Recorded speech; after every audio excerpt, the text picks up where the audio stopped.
fight happens, you don't get to see a lot of the loot early. You kind of have to move on because zone's catching up. Right now, they basically have an entire buffet available, and they get to pick every single thing they want to eat. It's amazing.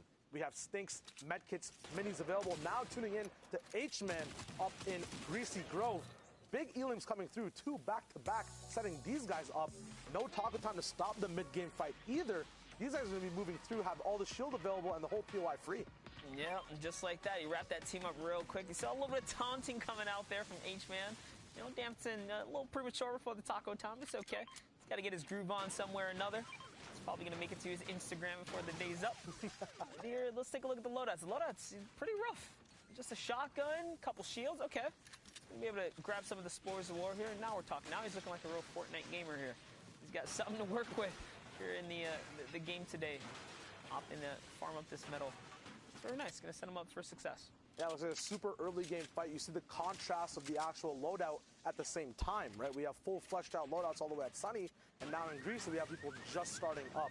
The big thing about having Greasy free as well is the farm rate and everything around that too. You have everything set up for you. The momentum's there. You're always comfortable, and it's a very easy way to kind of segment and know exactly when and what to build. You're never worried about missing anything mid-game. And also remember, ladies and gentlemen, Storm Surge is active, so honestly, you kind of want players to land on you at your POI. I know in a perfect world, you beat Storm Surge and you get a whole zone to yourself, but in the real world, in the real Fortnite world, it usually doesn't really work out like that. You want those free picks, those early picks. You want your enemies to, botch their landing, not get the shotgun, pump them, catch them easy freebies. So getting those early game fights can be beneficial, especially if you master your craft. I think early game is one of the hardest times, or one of the hardest Fortnite things to master, really, I should say. And a lot of teams struggle. There are some players that can pop off in a lot of situations, but they can't really get their gears rolling. And they tend to struggle in early game. Yeah, with few mats available early, since you don't obviously farm out unless you find a llama, and so many spots and natural cover to move around, it's very unpredictable, right? And the top player's worst nightmare is kind of being in a fight in an unpredictable scenario. You have to kind of react to what's on your screen. If you have more than one person focusing you down, that's even worse for you, right? You're always back against the wall. You want to have everything available for you. You want to have some room. So 100% I agree. Early game is something that's very hard to perfect and very hard to kind of prep for when you're playing in the game. It usually just gets thrown onto you.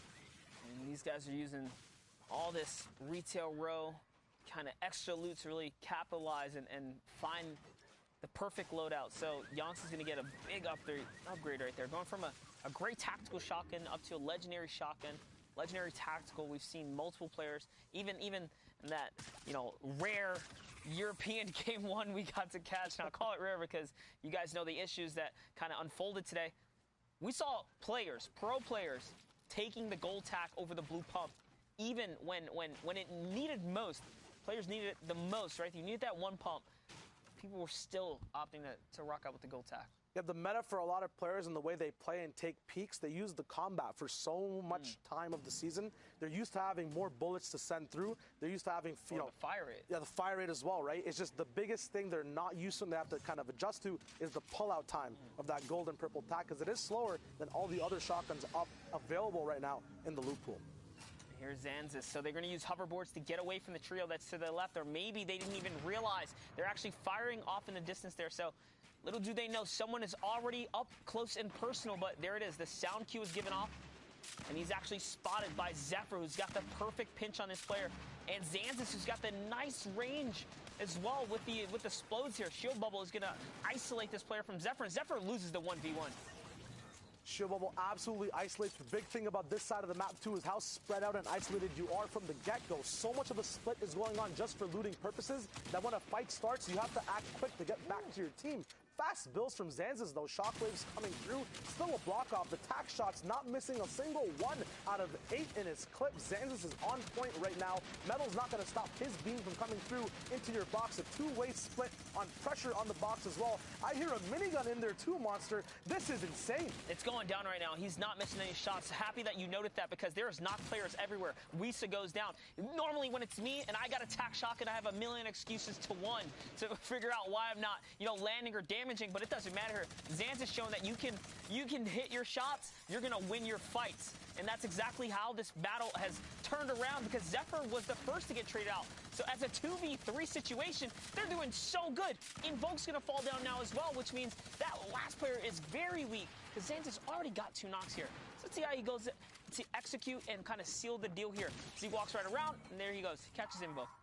Absolutely no hesitation at all to use any type of utility. Not a certain pattern we usually see. People are more safe and scarce with what they want to use in a fight, especially this early. Mid-game, I understand, throw your 6 stinks. But this, Sans has just used, I think, upwards of his entire rocket clip with what the GL came with as well. And the minigun ammo, no care for it at all. I think we just dropped down from like 600 to 200. Still reaping the benefits. You know what they say? If you can't take it with you back to the lobby, so you might as well throw it out there, because the worst thing is to, to get taken out of a game and be like, man, I still had those splashes. I knew I should have padded right there, right? Or, kind of have those regrets. So, good on them to kind of throw it all at the wall when it mattered, because their teammate got taken out first. Zephyr lost. So you might as well throw everything to really take the tide and take the bull by the horns in that situation, I should say. But taking a look at the other side of the map, we have Eska, Toggle, Seagull on the run here from a team behind them. They put some pressure on squads kind of floating around, launch padding above. And when the zone gets pulled down from this angle, from on the entire map, this bone spot, the whole Sakura Flower field, is a very interesting place where a lot of trios actually converge. A lot of the POIs on that side of the map usually don't waste too much time actually getting bricked from, but if you have that mentality because you just want to go and farm the teeth, every other trio has that mentality as well. There's so much brick available, as you can see, on the lake, on the actual rock behind you guys, the whole skull. But the big issue is if every trio is thinking that way, this is what ends up happening. A huge fight that blows out, stinks being thrown, a lot of utility being used, including defensive utility like campfires and bubble shields, will have a lot of engagements that you probably don't want to take just because you're on the same page as some other trios in the early game. And those are some amazing stinks right there to really put the pressure on these players down here. But there's someone in Tilted Town who's actually firing back. There's another squad on the mountain just to the side of that as well. So suddenly what looked like a free push and a free takeout on the squad here in the river is now turned into a really odd situation because they're surrounded by multiple players. RSG Spirit tries to skate away there on the hoverboard. He's going to get picked off immediately by this trio right now. They say, you know what? We caught a freebie over here. Let's go back. Let's get that loot and forget these guys on the river. They'll live to see another day for now. Yeah, big cost to their resources, though. A lot of, I think, would ultimately just expend it to push that fight. Easily farmable up once again, but we did see so many trios rotating through here. Will there actually be much left at the moment, or will they have to get it on the fly moving forward as well? These guys seem to not stop. It just toggles on 24/7. Fights are on all the time. Not sure why there's just it's a 2-box kind of defensive base right now, but the less boxes you have, the more opportunity for a big pop-off moment. Spirit getting released all the way to that knockdown state. It's a box wall-to-wall fight right now. It's going to be that 50-50 engagement. Big Elim coming out of Toggle. You gotta show some respect for Toggle's shots right there, flicking at the light and the slightest pixel that moved in front of him. He did not miss a shot, hitting 3 flush pump shots right there, and a flawless edit as well on the player that was just picked up. So Spirit got knocked, he got saved, he got put right back down in the dirt, and then Toggle follows up with the other. Now hopping on over to Shifty Shafts. Looks like we have, so we saw Sid dig, we saw MSI dig, and Rampage have a great last game. They're just outside of the Shifty here, and there's another trio nearby. Amazing. We're going to be looking at Shifty now, one big place to actually get reformable mats in. The biggest part about this, you talk about the whole skull earlier for brick. A lot of teams do rotate the Shifty for that metal, as once again, on this kind of middle side of the map, especially coming out of Tilted Town, yes, you have an increase.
inventory. Yeah, from what I've seen, the shield bubble is obviously one of the most, effective tools to canceling out fire coming in on you when you become the focus point of a server. But more importantly, the perfect way to isolate a team when you decide, hey, we want to pounce on this target as well, so that no one can kind of interrupt or interfere with your battle as well. So the shield bubble is just such a flexible item, and there is no perfect time to use it, because we've seen it used to also just like clog up lanes for fire, right? Or the way these guys have come up with these innovative methods to stick it to yourself when you're on a bush or in a vehicle per se. So the shield bubble has been a great addition to Fortnite. It makes me miss, honestly, the flint knock, because the flint knock is another great addition, right? Yeah, it's a versatile item that you can use offensively and defensively at a click of a button, right? The instant actual effect comes there. At the moment now, still more disrespect and momentum. Rampage is causing a scene in every single fight he's a part of. It's great that these guys have such a good spirit when they're playing the game. They're always on point. It seems like they're just having a lot of fun playing these matches, even though we can't hear the comms. Yeah, I mean, Rampage is really cranking right here. He got that quick knock, it came right back up to high ground, and they're just suddenly resetting for the battle here. But someone's going to get dropped. It's Dig who fell behind, and now this trio is on their back foot here, as someone is looking to dive on them. We're not quite sure who it is that's pressuring them right now, but the fire is coming in from all types of ways. Out comes the poison. Okay, so it's VND and their crew up top on the high ground, really just putting pressure in. Storm keeping them out here. They do manage to get that revive off, and that's one of the perks of trio, right? Trio competitions. One player can save, one can play defense, and we see this executed time and time again. It's not like that in any other game mode, only in trios. There's so many things as well as just being part of trios. You got that whole 5 more items you can carry as well. You have a whole new role. I remember Bala saying that, when chunk splashes were being introduced and trios were like a concept game mode, you could have just a role of an actual healer in the game. And we see that, the clutch player is usually the one that carries the shockwaves and the RPGs. The support player is usually the one carrying those long-range chunk splashes, the brute force kind of pick-me-up items of the trio, whether it's medkits or extra shields. So it's dope to see that when you have more player slots available, you can dive deep into these roles in your trio. All right, so this trio here, sitting on the riverbed in a really odd spot. You never want to be in this low ground underneath the mountain at the mercy of all the teams around you. They do have a launch pad, though, and they have a long rotation to make here, so looks like they say, you know what, if we go in the air, we're probably going to get hit out the sky. Let's try our best, right? Go on foot. Try our luck here. They attempted a freebie rotation, and Dig gets punished with a big sniper shot, but it's okay. He's going to be able to heal up and bounce back, and it was worth it, I guess. They got close enough. They made it to the zone. They didn't really expend all their materials, right? The best of the best teams know how to rotate for free, if you want to call it that, and take the risk to get to where they need to be without wasting material.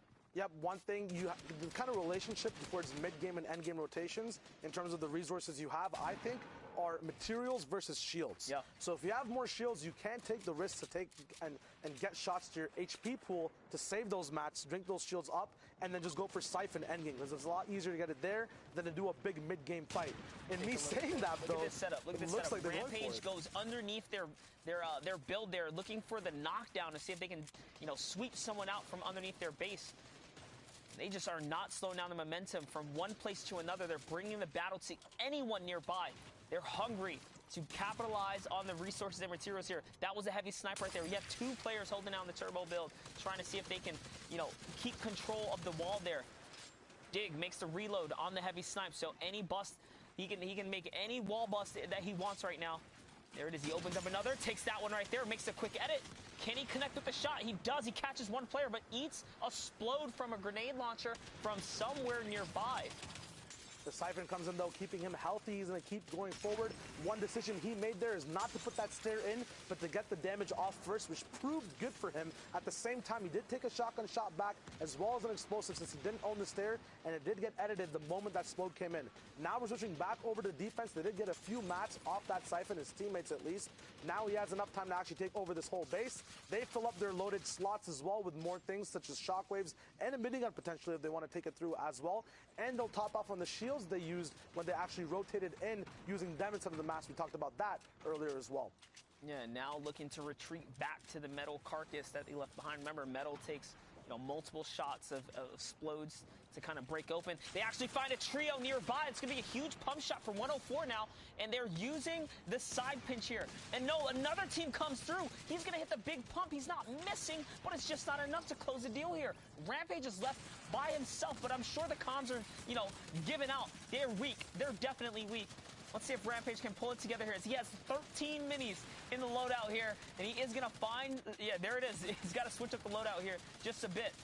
Can he get his heals off, though? Can he get the medium bullets? No, he's actually only has 5 mediums in the legendary, or in the epic AR here.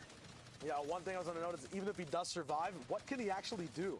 He kind of just has to stay in boxes, zone to zone, shockwave, and hope to get into someone's box or wreck another trio's game to get back in and online. Because right now, I'm counting him completely out of the running against all these big other trios. You see Namfu right above him and VND below him as well. That was a worst case scenario, too. When you hear that team chug splash going off, when you're like, ooh, that was ours. They caught our boy. They're using our resource. They're all healthy now. You know they're healthy. So that's not a battle he can take. So the VND boys managed to topple the team right there, the Rampage crew, and now make a big rotation here, and they get away with it. They get away with a beautiful launch pad, leading them right into this Storm Wave 6, where we'll get our first moving zone. So we have a nice little stink grenade right there. It's going to put some pressure up, but this trio is so split now. Now, one thing to big note as well is that these guys are on point with using the proper mats at the proper times. At the moment, they're boxed up before a moving zone. This is where you want no interruptions on your game plan. You don't want your base to get shaken. You don't want any disturbances possible. So you're using those hard mats to make sure you're not focused. Because no one's going to pop in 3 AR mags of a Scar to break open exactly where your box is, right? So this is very smart for them to just kind of have a little bit of premeditated planning. Then using wood later on, they're almost topped up on every mat as well, which is very, very smart from these VND boys. As you said, we talked about it earlier, I love having rainbow loadouts. And right now they have every color on the spectrum available. Shockwaves, miniguns, the silenced Scar, and a bunch of heals to get split over. A very cool thing Hater did right there is dropping that big pot over to his teammate. You never know what happens on rotation. One person might go down. It's good to have loot sparsely kind of allocated between everyone so everyone has that clutch moment chance. Double minigun is going to start cooking here as they have a player on the run. It's going to be Weil who gets taken out of his the screams right there. Unfortunately, in comes a Shockwave, and Hadar finds himself in the zone right now. At the cost, of course, of a lot of HP, but there it is. That Elim is converted. Dreamwild falls down, and now Hadar's just got to eat some zone. He's trying to crank his way up this mountain. Such a weird spot to be in. There's a player right underneath him. I wonder if he's going to turn around and try and catch this free pick right here. No, he's just more worried about defense. There it is. Little offensive play right there. Can he connect? No, he's going to get taken out. Gets dropped real quick. Now hopping over to Xanzis, Zephyr, and others. You can see just from a nice aerial view of the rotation these players have to make, the struggle that they have going up and over the mountain, and now through what might be the best terrain right here. It's kind of flat. This is where you want to be. This is where you want to be if you're on the front side of that zone. But anyone at the back on the blue line, once people get based up and realize once Fahad is done drinking these shields, they're going to look straight back for all those elims to come pouring and funneling through. So yes, it's amazing to have flat land if you are in that advantageous position. FHD does pop the launch pad right there, and out they go floating. Kind of an early launch pad as well, just to go and battle for the high ground. So this is that zone wave 6 we talk about, going for the high ground nice and early here. He's cooking that minigun right now, trying to see what he can do. Little does you know, there is another team up high. There it is. This player has been spotted, melts him right out the sky. Wild Gamer here goes straight down, and the high ground is the power trios. Once again here, the minigun's just a perfect situation. They're just chopping players down. This is just too easy for him at this point. Yeah, but split solo as well. He doesn't have to worry about his teammates getting in the way at all. It's free reign for Had right now. Even if he does get knocked down due to low mats, it's the only thing I can see that can stop his reign right now, but his teammates can cover that as well. He's going to keep minigunning down. The shockwave is the perfect thing for him too. Getting people down to white tags, has the shotgun to switch over to as well. Yonks up top. Looks like he actually bit off more than he could chew. Fahad goes down. These guys still have so many elims right now. 6 with more to come. The zone is just flipping back. Looks like they have an advantage to hold back the whole zone from height as well on hard mats. Shockwaves are the only thing that can stop them from this position. And the reason it really works out for them, minigun, high ground, in this situation specifically is because it went right over low terrain. Everything dipped, so everyone's floating on weak builds, weak wood. When the minigun comes chopping, it's taking all that resource, all that material with it, and all these players were just thrown down to low ground. It's hard to defend at that point because you have to block what's coming up from above. You have to protect your floor plank below you. You can see there, he's going to actually use a shockwave. That's actually really odd. He throws a player out to the zone. You see for a second there, the lining did show someone in the storm, so it was successful. And there it is. Someone goes down, but Yogg's still at it. He's looking for the shotgun shot right here.